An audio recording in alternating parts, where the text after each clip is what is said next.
Oh my gosh. It is so freaking dark outside, but it's only 8 o'clock. Alright guys, it's December 2nd, 2023. We are at Procter & Gamble in Tremont, Utah. I guess it's actually Bear River City. I have been here for 4 hours now. It is now 8:12. My appointment was 4:30 in the afternoon, 4:30 p.m. Oh my gosh. Got here at 3:30 because, you know, it's good to give yourself some time. They are not unloading, or they're not loading very fast at all. I've been here forever. And they're not even that busy. I'm not even like seeing the yard dog come around. About 40 minutes ago, the guy came out and took my glad hand off. I'd already been in the dock for freaking 3 hours. Put a lock on it. Said, all right, we're going to start loading you. And I felt him. He's maybe put 2, maybe 3 pallets so far. And then another guy came out and he's like, yeah, sorry, we're slow. We're training some new guys today. And, oh, okay, that's great. Luckily, the broker's being pretty outspoken. They're being pretty outspoken. But, yeah, they keep emailing me like, are you loaded yet? You loaded yet? You loaded yet? So I'm on detention time. I'm almost at 2 hours of detention. So I guess that's good. CB on. Man, I've been here many times, Procter & Gamble, but I've never been here this long. It's definitely not the longest I've ever been somewhere. I've been in a couple places that were way longer than this. But totally ran out my clock. I was hoping to make it to frickin' Boise tonight, but I think I ruined my clock.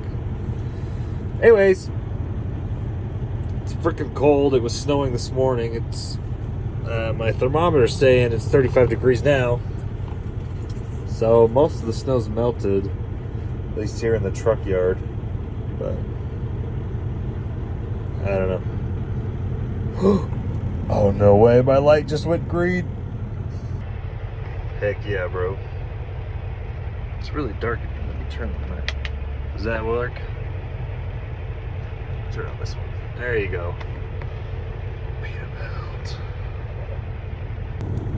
We are back in Esmeralda. We are not driving Freddy anymore. We hired a new driver. He's pretty cool.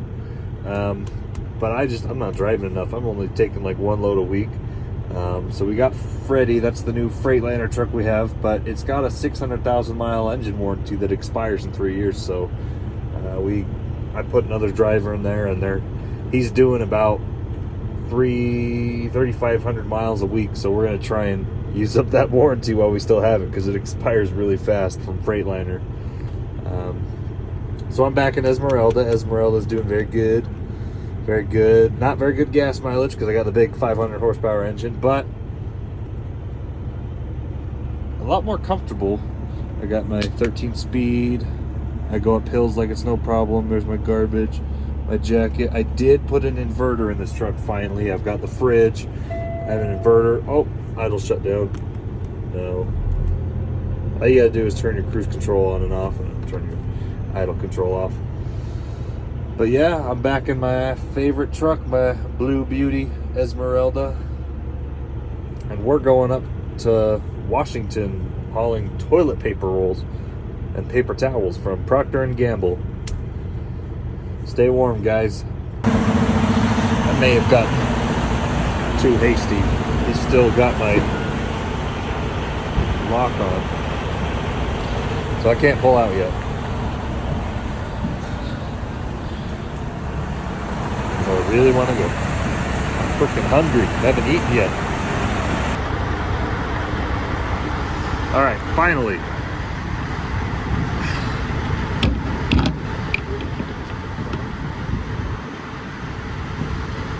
Do this with 2 hands. There we go. That's on. My hoses look good. Alrighty. Let's get out of here. So, if you look back here, I finally put an inverter in. Oh. Bought this red blanket. Ta-da! Actually got this from one of my other drivers. Since I gave him the Freightliner, it already has an inverter and a microwave, so he gave me this one, which he was gonna install in it when we hired him. Got my fridge, water bottles, clothes. I should put a microwave up there, but I don't know. It might rattle around. They got like 2 seat belts. You can secure it down. You got your cubbies here, stuff here. This is where you can mount a TV, but you have to get the arm that pulls the TV out. And this broke. I think somebody kicked it. It'll fall off again, but that's okay. Let's get going. All right, so let's go move my tandems and close the doors. Oh, I believe it's right there. Pull that out.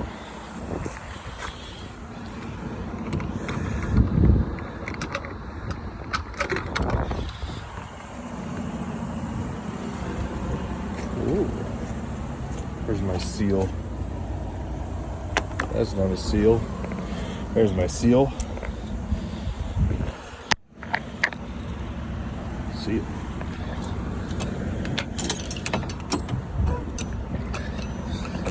He said go get your paperwork. I don't know what I'm supposed to do.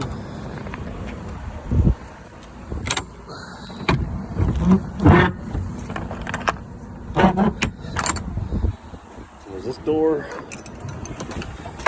Some of these places, the office lady, let's see what I get over there.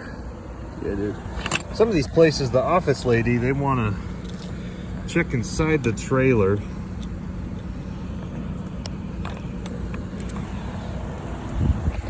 They want to make sure that it's loaded or not. So I never know if I'm supposed to. I never know if I'm supposed to leave it open. Because Costco's really particular. Not Costco, they want to see your trailer when you leave and when you're loaded. Alrighty, let's move our axles, okay? Set your trailer brakes. Reverse to unlock the pin. Whoop.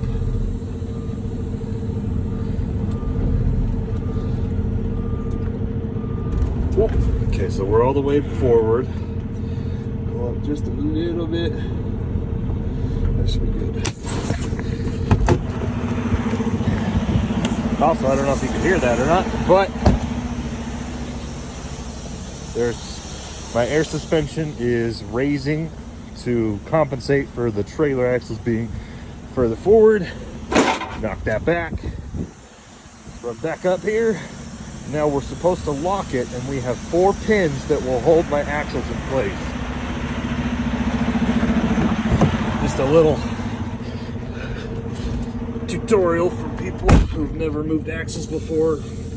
Release that, drive forward. Oh, heard a clock. Go back. Now let's go check.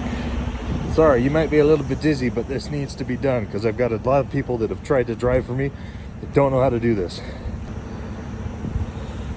Turn my light on. There's 1 pin, it's out. 2 pins. Around the other side. You got 4 pins. If they do not come out and you go into a port for a level 1 inspection, they will check that. 1 out, 2 out. Hoses are good, they're not dragging. Axles are nice and clean, nice clean aluminum. Good tread, kick all your tires, mud flaps. All my lights work. Somebody backed into the dock too hard, but my lights still work. Nice trailer. A little old, but we can fix old trailers. All right, very important. That is out of service, and if your pins do not lock, they will not let you leave the port. All right, let's get driving. Woo-hoo! Let's go. Alrighty, turn my light off. So I just told the broker check in, check out times, started my clock. I've got 8 hours to drive, but it's pretty windy. I think the roads are gonna ice over. We'll see. I do want to get at least to Twin Falls, so 3.5 hour drive, maybe. I don't know. Actually, I'm hungry. I'm gonna stop in Tremont and get some food. But there's not really that much in Tremont. There's a Maverick and a Sinclair. There's not that many places to stop. I don't know. We'll see. We'll see how light the roads are. I am worried because since I'm hauling toilet paper, I only got about 15,000 pounds. So I'm very, very light. If it's super windy, that'll really ruin my gas mileage. And anyways, stay warm, guys. And Love's Truck Stop in Pressure Prosser, Washington. I'm gonna go take a shower because I'm stinky. How much are those chains? Dude, this is a price. Parked all the way over there. Luckily I found a spot. Somebody was pulling out as I pulled in, but this place is packing. It's only 4:30. It's freaking dark. Yeah, I don't know. It's really dark and it's only 4:30. I can't even believe it. And the truck stop's full like it was midnight. Alright, well, I'm gonna go take a shower and go to bed, even though it's only 4 o'clock. Good night, guys.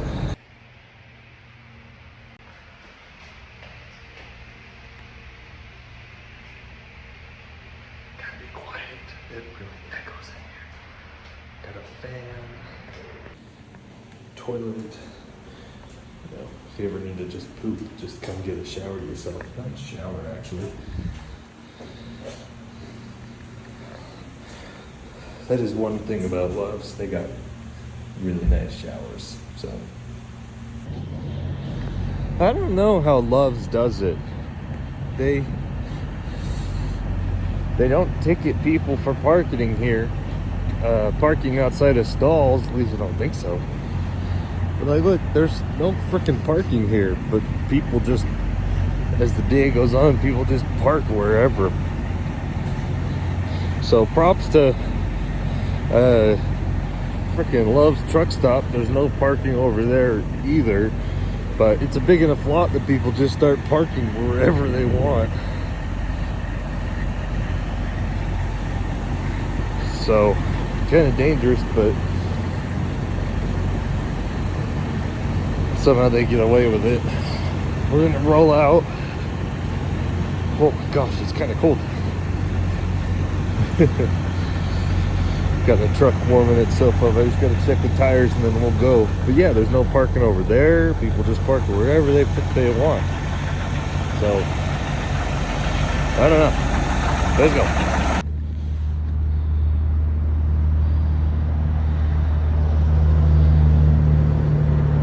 You need to be careful not to slip because it's freaking icy out. But we're here at Costco, first delivery.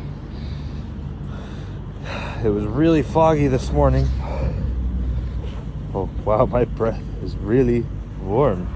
It's fogged up. I'm trying to walk really slow because the asphalt is completely iced over. It was really warm yesterday, but the fog settled when it froze. Let's see, what does my truck say?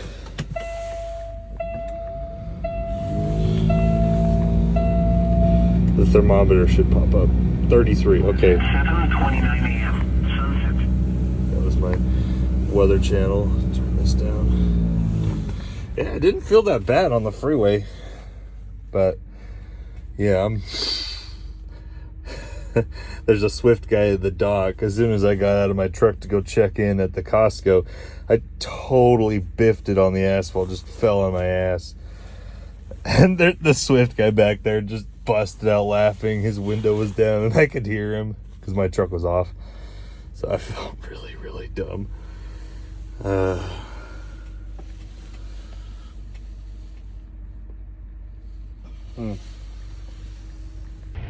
So it is now December 4th. No. Is today the 4th or the 5th? I don't know. Yeah, because Friday was the 1st. Second. Today's the 4th, Monday the 4th. And the trucking market's not very good, guys. Sorry, it's really dark. I don't know where I should put my light. I don't want it to be too bright because I'm trying to watch out my... Maybe. That way? Is that better? I'll take my hat off. The trucking market is not that great. Because typically October, November, December, the last quarter is the best time for truck drivers. I still don't like the way that light makes my face look. Maybe that's a little better. I don't like the light on my dimples. Typically, end of the year is the best for truck driving. It's definitely with the holiday increase as normal, but not as much as everyone is expecting. I don't know, but there's lots of brokers and trucking companies still going over, so they're going under. So the market isn't great. Oh, there's a guy driving past me, spraying de-icer on the ground. Yeah, the market sucks right now. I'm just being honest. Especially if you're booking on the freight load boards. It's not good. There's brokers that are screwing people over. There's not a lot of freight. That's just the reality of it. A lot of these brokers are trying to get you to run for $1.50 a mile. And it depends on the load, obviously back hauls will pay less than your main hauls or your main loads, and that's something that you as a driver have to know your minimum. Like for me, if I'm getting a back haul, there are many instances where I will take back hauls for $1.50 a mile if my main load is paying good. So I mean, you take, for instance, California. That's one that we're doing right now because we're based out of Utah. There's a lot of freight that comes from Southern California and Bay Area, California. I've got a couple trucks that are running that route regularly. But you have to know your lane because in Utah, it is very, very hard to get a good paying load to California. And by good, I mean like $2 a mile is good. But if you're in the Bay Area, if you're in Oakland, Bakersfield, Los Angeles, San Diego, you can get $4 to $5 a mile coming home, whether you're van or flatbed. So, in that situation where you're guaranteed a $4 a mile load coming home, I'm okay taking a $1.50 a mile load out there. So you just have to know your main routes and your back hauls. Luckily, we are staying afloat because we do still have trucks running dedicated lanes. And we're actually probably looking at buying another 2 trucks, which is good for us because the market has dropped. When we bought this truck Esmeralda 3 years ago, 2.5 years ago, the market was hot. You couldn't buy a truck. You were paying $40 over asking price just to get a truck. But now the market's dipped. Nobody's buying trucks. So if you do have a dedicated lane, I mean, even then I'd still be careful. But now you can get some darn good prices on trucks right now. If you're a cash buyer, don't finance, because interest rates, especially if you're a first-time truck buyer, you're going to be 10 to 12% interest, which is not great. If you've got really good credit and a history of owning a truck, maybe you get 8-9% interest, but it's outrageous. You know, like my truck loan is like 5%. So I did pay a huge premium on this stupid truck, this blue truck, and I'm still paying it off, but I'm not paying any interest, so that's a good thing, I guess. But yeah, if you're a cash buyer, now is the time to get a truck. I watched the auctions. You can get a truck just like Esmeralda, fully loaded, for 40 or 50 grand, and I paid 120 for this stupid truck, you know. Anyways, it is a tough market, and I really don't know who to blame. I mean, maybe you can blame the brokers, maybe it's just the economy. There's less loads, and I don't want to blame the brokers too much, because they're just doing what they can to move freight. But a lot of people are hating on brokers right now, because they're taking bigger cuts of the loads that they resell, but then they can also get themselves in trouble. Like, there's one lane I had hauling salt, which we lost. The contract ended and we got underbid by a broker for like 50 cents a mile or something. Anyways, that sucked. That really sucked. But I now know the brokers that are hauling those loads, and nobody's taking them, so I can tell them whatever they need to pay me to take the loads. Not this one that I'm on right now, but I hauled one last week, and at first the broker was trying to sell this load for frickin' like $15,000. It's 700 miles. And I used to take them for $2,800, but the broker's trying to sell it for half what I used to be a dedicated carrier for it. And anyways, you just gotta wait them out. It sucks. It really sucks. But anyways, I think we're probably gonna buy another truck. We'll see. And oh, the Swift guy's pulling out. I'll keep talking in a minute. I'm gonna go open my doors.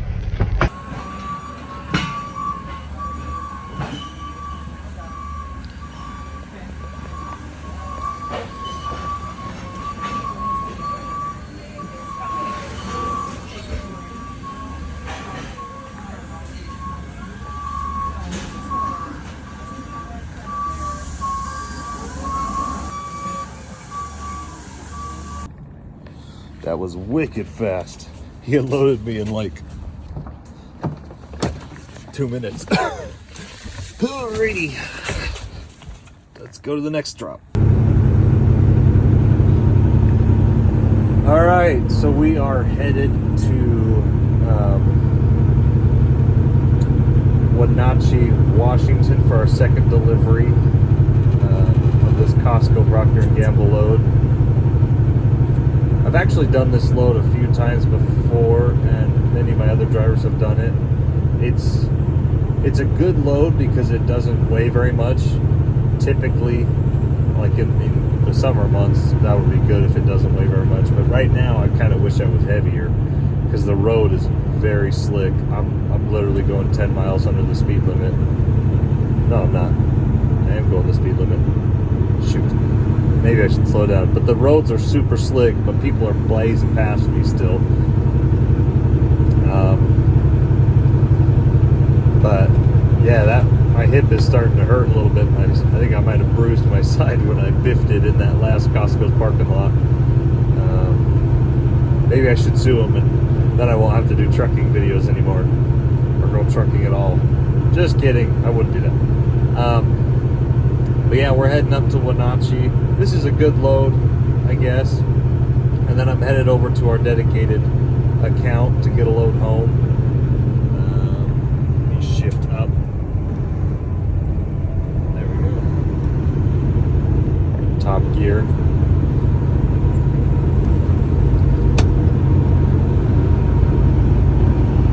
My windshield is dirty. I need to go wipe it. I've got all the salt and chemicals on my windshield.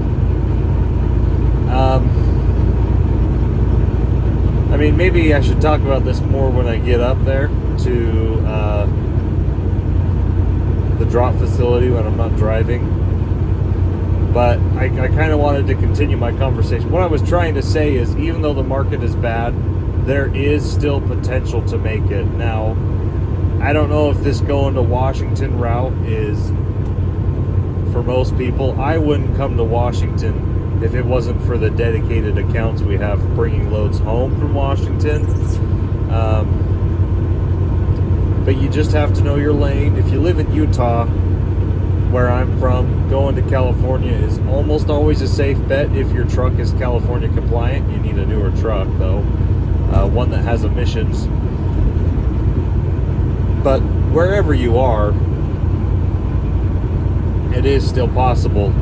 We can play with these brokers quite a bit. These brokers are kind of gotten themselves in a pickle now because they've outbid all the drivers, all the owner-operators, all the small fleet owners.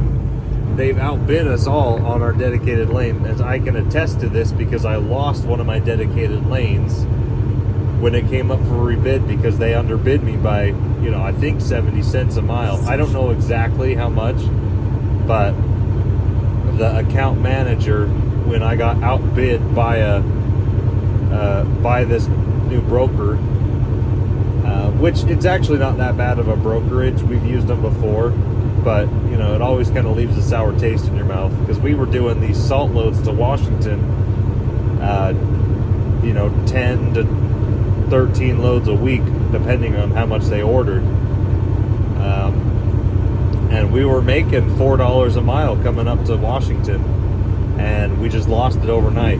And this broker is now trying to resell their loads for $1,500, and we were getting $28. But you just got to wait them out because actually we just took a load, one of my trucks on one of their loads right now. It's the exact same load, picking up the same facility. We know the drill. Only difference is we're going through a broker now. Let me downshift because we're going up a mountain.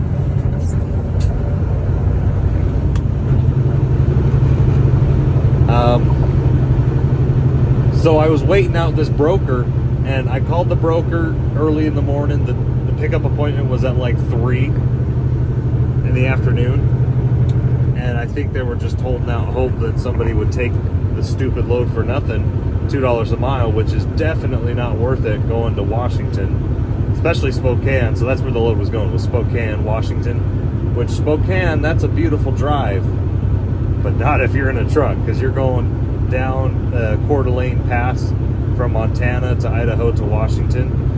Beautiful drive, but you don't want to be stuck there in a blizzard going I-90.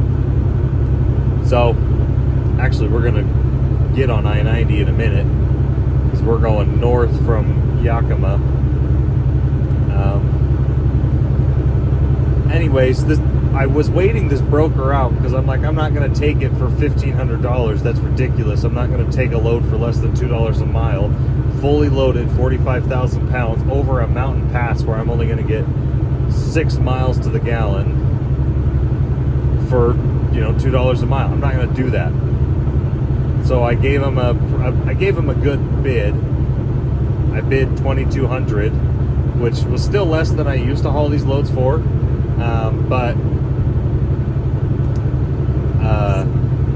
but it would have been worth it because I already had the load home. So I was trying to get a load up there. Of course, this broker's like, nah, we'll pass. And throughout the day, I sat and watched it. That always. You can't have spite. These brokers don't know who you are. They don't have a vendetta against you. Unless you mess up one of their loads and they blacklist you, there's no reason to hold a grudge against these brokers because they're just full of people that are all making different decisions all at the same time. So they don't have a vendetta against you. They're just trying to sell the load for as cheap as possible with a broker that they know is real. Let me shift up again. Now I'm in 8 low. Probably shifted too early, but that's okay. Anyway, you can't be mean to them because they're just people. And a lot of times you're not actually calling the account manager. You're just calling someone that'll answer your phone and potentially put you through, put your offer in on the load, and then whether it gets accepted or not. So I put an offer in for 22. They didn't take the offer at the time. Well, throughout the day, nobody took this load. So it's about a half hour to the pickup time, and I checked on the load board. They've now raised the price of this load to $27.50, which is only $50 less than I used to haul it for. And I called them back. They didn't even remember that I put an offer in. They said nobody's even called. The market must be down because there's no truck drivers. Of course, I know what the reason is. The reason is they waited too long to book the load, trying to squeeze every dollar out of it.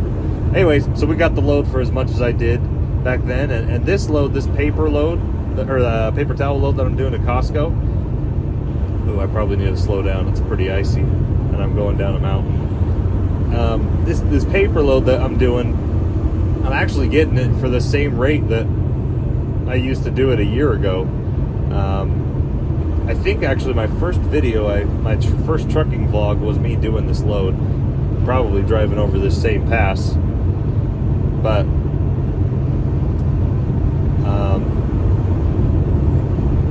anyways, you can't be mean to these brokers. You just say what your offer is and you wait.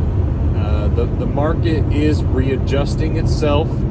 Brokers are closing left and right. Carriers are closing left and right. People are having a hard time. So you just have to know what your bottom dollar is. You can't run for $1.50 a mile, especially in the West where we are, where we're going over mountains. If you got a full load, your fuel economy is going to suffer. If you've got a full load, you can't be running for $1.50 a mile. What happens when you're, an engine overhaul is $30,000 to $50,000 depending on how bad it is. A transmission is $10,000 if you have the dealership do it. A clutch is $5,000, parts and labor. You can't be running for nothing unless your main load is making your money and your backhaul is just to get you home. There's no purpose to run for nothing. You better have a serious emergency fund.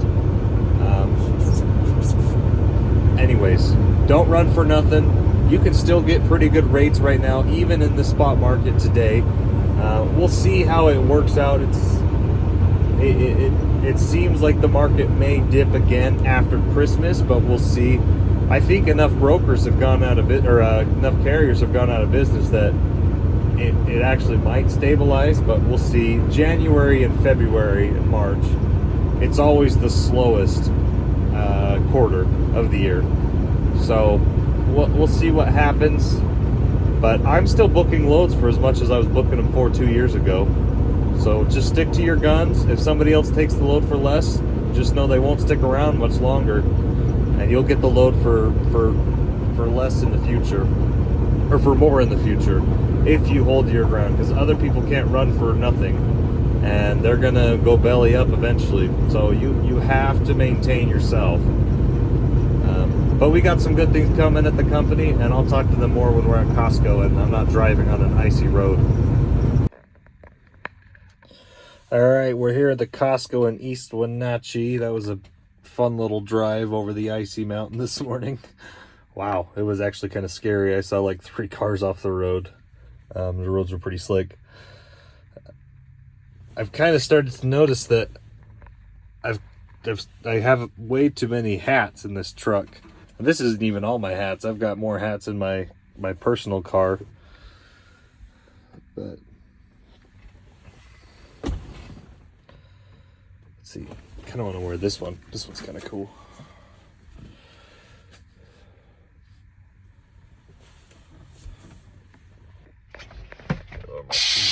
I'm backed into the dock, so hopefully they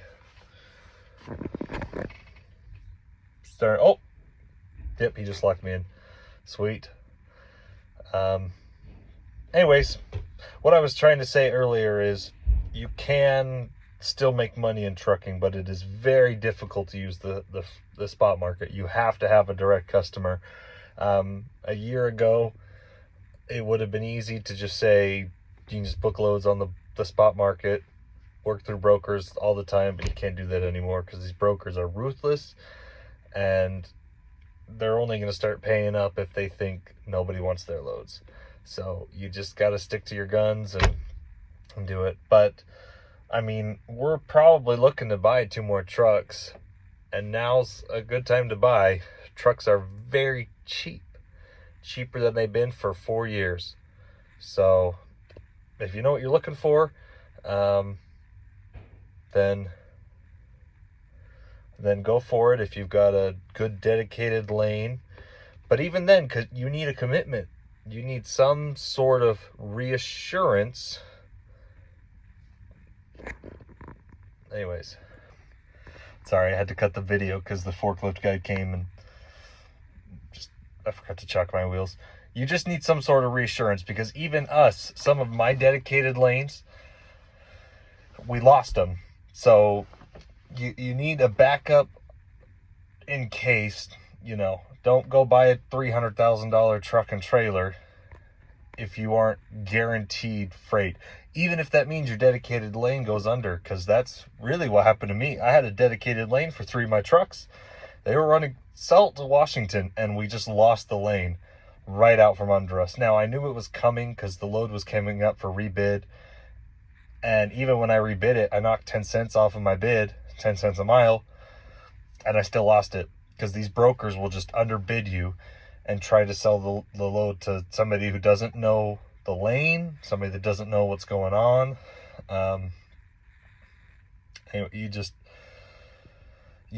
have to have a backup, because that's what a lot of dudes are in this situation right now. They went and bought a very expensive truck because they could easily make $3-4 a mile round trip off the load board, and now they're screwed because they have a $4,000, $5,000, $6,000 a month payment for a truck and trailer that's barely making $8,000 a week, and that's with a lot of fuel. So Specialized is a good thing. Go get your certifications, go get your endorsements. If you want to haul heavy, haul liquids, haul doubles. In Utah, our main local routes are hauling overweight doubles. So that's a good thing to have. Hauling doubles, hauling tankers. If you want your hazmat, you can get it. A lot of hazmat dudes make a lot of money, but I'm not familiar with that as much. Anyways, you have to have backups, because the reality is you can go buy yourself a truck, you lose your lane, you're stuck with the truck payment. The broker doesn't care, the shipper doesn't care that you have a payment. If they give the load to somebody else, you're in the water. That's the reality of it. Anyways, drive safe, dudes.